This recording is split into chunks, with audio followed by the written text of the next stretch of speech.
చెన్నై ప్రాంతంలో ఒక ప్రమాదం జరిగింది. ఆ ప్రమాదంలో గాయపడ్డ బాబు బైక్ మీద వెళుతున్నాడు, గాయపడ్డాడు తలకి. హుటాహుటిన తల్లిదండ్రులకు ఇన్ఫర్మేషన్ పంపించారు. ఏమయ్యా, నీ కొడుకే కదా, ఇదిగో పలాని ఫోన్ నెంబర్ నుంచి మేము కాల్ చేస్తున్నాం, ఇది నీ కొడుకుది అన్నట్టు. అవునయ్యా అంటే, నీ కొడుకు ప్రమాదానికి గురయ్యాడు, హాస్పిటల్లో ఉన్నాడు, త్వరగా వచ్చేయండి అనగానే ఏమైందంటే, ఏం కాలేదు, వచ్చేయండి అన్నారు. ట్రీట్మెంట్ జరుగుతుంది. సుమారుగా ఓ 15 రోజుల తర్వాత డాక్టర్ గారు వాళ్ళిద్దరిని పిలిచాడు. పిలిచి, నువ్వేమవుతావు ఆయనకి? నేను తండ్రినండి. నువ్వేమవుతావు? నేను తల్లినండి. నేను ఒక విషయం చెప్తున్నాను, మీరు ఎమోషనల్ అవ్వద్దు, అర్థం చేసుకోండి, కంగారు పడొద్దు, మీరు అర్థం చేసుకోండి. అంటే ఏంటి అంటే, మీ బాబుకు తలకు గాయం అయిపోయింది కదా, కోలుకుంటున్నాడు, ఇప్పటికే సుమారుగా 15 రోజులైంది కాబట్టి పర్వాలేదు, కోలుకుంటున్నాడు. ఇదిగో ఈరోజు స్పృహలోనికి వచ్చే అవకాశం ఉంది. ఒకవేళ వస్తే మిమ్మల్ని గుర్తుపట్టకపోవచ్చు,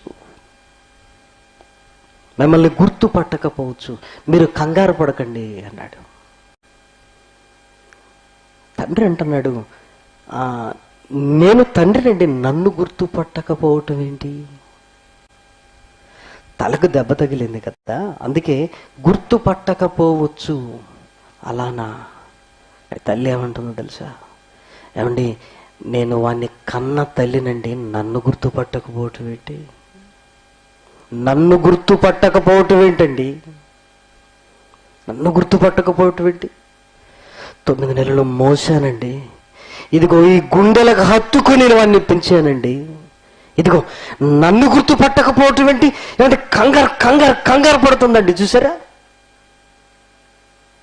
తండ్రి ఏమో అలానే అంటున్నాడు, తల్లి ఒప్పుకోవటం లేదు. వాడికి మెలకు వస్తే నన్ను గుర్తుపట్టకపోవటం ఏంటి? వాళ్ళ నాన్నను గుర్తుపట్టకపోయినా పర్వాలేదు, వాడు నన్ను గుర్తుపట్టకపోవటం ఏంటి? ఎందుకో తల్లిదండ్రుల ప్రేమ పిల్లలకు అర్థం కాదు కదా. ఆమె తట్టుకోలేకపోతుంది.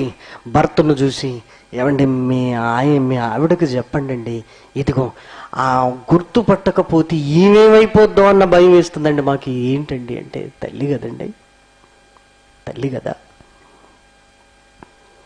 సమయం రానే వచ్చింది. వాడు కళ్ళు తెరిచి అమ్మను నాన్నను పరాయి వాళ్ళను చూసినట్టుగా చూస్తున్నాడండి.